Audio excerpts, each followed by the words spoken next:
እስልምና ሰርቶ በማደር የሚያምን በላብ የሚያምን ሃይማኖት ነው። ከሰው እጅ መቀበልን የሚጸየፍ መለመንን የማይደግፍ ደሃን የሚወድ ድህነትን የሚጠላ ሃይማኖት ነው ያለው። ሰይድና ዑመር ድህነትን ሰው ሆኖ ባገኘው ገለው ነበር እንዳሉ። እስልምና ደሃን ነው የሚወድ። አልተሳካለት ሊሆን ይችላል። ጧሪ አጥቷል፣ ትደግፈዋለህ፣ ትደጉመዋለህ፣ እንዲሰራ ታበረታተዋለህ። ተመጽዋች እንዲሆን አታደርገው። ታዲያ በትክክል ለነገደ ሰው ሽልማቱ ትልቅ ነው።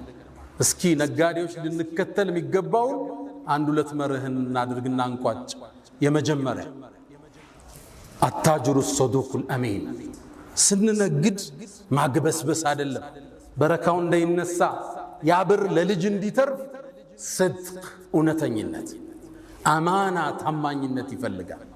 ነቢዩ ዓለይሂ ሰላቱ ወሰላም ከማ ፊል ቡኻሪ ምን ሐዲሲ አቢ ሰዒድን አልኹድሪ ባስተላለፉት ሐዲስ ላይ አታጅሩ ሰዱቁል አሚን፣ ታማኝና እውነተኛ የሆነ ነጋዴ አሉ። ደረጃውን ስሙት፣ አስደንጋጭ ማአ ነቢይን፣ ደረጃው ከነቢያቶች ጋር፣ ወስዲቂን ከስዲቆች ጋር፣ ወሹሃዳ በአላህ መንገድ ከተሰውት ጋር ከነሱ ጋር። ብር እኮ አላወጣ፣ ሶደቃ አልሰጠ፣ ዘካውን ሊያወጣ ይችላል። በትክክል ስድቅ ማለት የገዛውን ሳያጭበረብር፣ 100 የገዛውን 50 የገዛውት ለአንተ ብዬ ነው የምሸጥልህ ሳይዋሽ። ለምን ይዋሽ? ባመነበት ይሸጣል።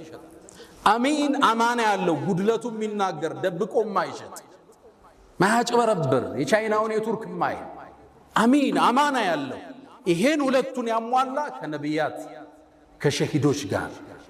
ያው ሻሃዳ አልተሳካልን ማለት የገዛዎችን